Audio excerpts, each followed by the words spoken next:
Welcome to vanicooking&lifestyle. இன்னைக்கு நம்மளோட சேனல்ல ஒரு பாயாசம் ரெசிபி பார்க்க போறோங்க.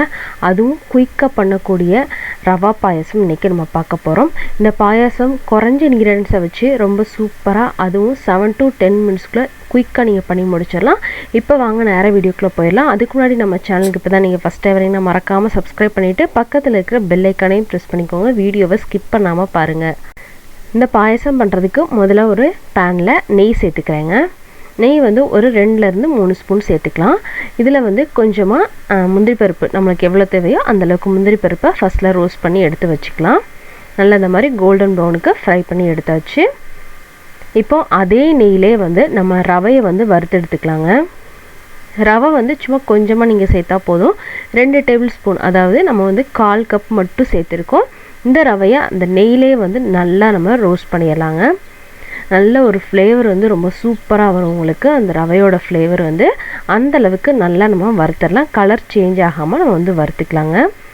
இப்போ இதை நம்ம வேக விடுறதுக்காக ஒரு 1/2 கப் போல் தண்ணி சேர்த்து அதை நல்லா வந்து நம்ம கிளறினோம்னா நமக்கு ரவை வந்து குக் ஆயிரும். ரவை வந்து ரொம்ப ஈஸியாகவே குக் ஆயிரும் இல்லைங்களா, ரொம்ப குயிக்காகவே குக் ஆயிரும். பாருங்கள் நல்லா திக்காயிருச்சு. இந்த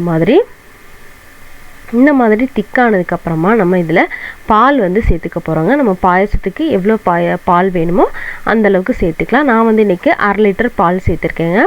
சேர்த்துட்டு அந்த கட்டியெலாம் வந்து நல்லா உடச்சி விட்டுடலாங்க. நல்லா ஈஸியாகவே வந்து உங்களுக்கு உடஞ்சிரும். நல்லா இந்த மாதிரி ஸ்பூன்ட்டே வந்து நீங்கள் வந்து கலக்க உங்களுக்கு நல்லாவே வந்து பாயசத்தில் இருக்கிற அந்த ரவையெல்லாம் வந்து கட்டி இல்லாமல் நல்லா உதிரியாகவே ஆயிரும் உங்களுக்கு. பாருங்கள் நல்லா வந்து ஸ்ப்ரெட் ஆயிடுச்சு. ரவையெல்லாம் வந்து நல்லா கட்டி இல்லாமல் ஆயிடுச்சு. இப்போ இதில் வந்து நம்ம வந்து க்ரன்ச்சிக்காக வந்து கொஞ்சம் சன்ஃப்ளவர் சீடு வந்து நான் சேர்த்துருக்கேங்க. இதெல்லாம் இப்போ வந்து கடையிலே கிடைக்கிது இல்லைங்களா சன்ஃப்ளவர். அது இல்லை அப்படின்னா நீங்கள் வந்து முந்திரி பருப்பை கூட குட்டி குட்டியாக நீங்கள் உடச்சி சேர்த்துக்கலாங்க. அது கூட நல்ல ஃப்ளேவர் இருக்கும் உங்களுக்கு. நம்ம வாயில் வந்து படும்பொழுது நல்லா இருக்கிறதுக்காக தான் இந்த இது வந்து ஆப்ஷனல் தான் இதெல்லாம் வந்து. இப்போ இதில் கொஞ்சமாக குங்குமப்பூவும் ஆட் பண்ணியிருக்கேங்க. குங்குமப்பூவும் வந்து ஆப்ஷனல் தான்.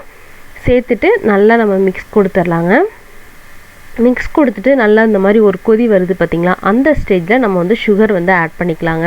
சுகர் வந்து நான் வந்து 1/2 கப் ஆட் பண்ணியிருக்கேன். உங்களுக்கு எந்த அளவுக்கு வேணுமோ அந்தளவுக்கு நீங்கள் வந்து ஆட் பண்ணிக்கோங்க. அதாவது உங்கள் ஸ்வீட் வந்து உங்களுக்கு எப்படி பிடிக்குமோ அந்த மாதிரி நீங்கள் வந்து ஆட் பண்ணிக்கோங்க. சேர்த்துட்டு நல்லா வந்து மிக்ஸ் கொடுத்துடலாங்க. அதை நல்லா சுகர்லாம் கரைஞ்சதுக்கப்புறமா இதில் ஏலக்காய் பவுடர் சேர்த்து நல்லா ஒரு மிக்ஸ் கொடுத்து ஒரு கொதி விட்டோன்னா நம்மளோட ரவா பாயசம் சூப்பராக ரெடி ஆயிருங்க. பார்க்கவே கலர்ஃபுல்லாக அட்ராக்டிவாக இருக்கும் உங்களுக்கு. ஃபைனலாக நம்ம வறுத்து வச்சுருக்கிற முந்திரி பருப்பையும் இதில் ஆட் பண்ணியாச்சு. பாருங்கள் ரொம்ப சூப்பரான ரவா பாயாசம் தித்திப்பாக 10 நிமிஷத்துக்கு உள்ளாவே நீங்கள் வந்து ரெடி பண்ணிடலாம். கண்டிப்பாக ட்ரை பண்ணி பார்த்துட்டு உங்கள் ஃபீட்பேக் எனக்கு மறக்காமல் கமெண்டில் சொல்லுங்கள். அது மாதிரி பிடிச்சிருந்தா லைக் கொடுத்துருங்க. உங்கள் ஃப்ரெண்ட்ஸ் அண்ட் ஃபேமிலிக்கும் ஷேர் பண்ணுங்கள். நம்ம சேனலுக்கு மறக்காமல் சப்ஸ்கிரைப் பண்ணிக்கோங்க. தேங்க்யூ ஃபார் வாட்சிங் ஃப்ரெண்ட்ஸ்.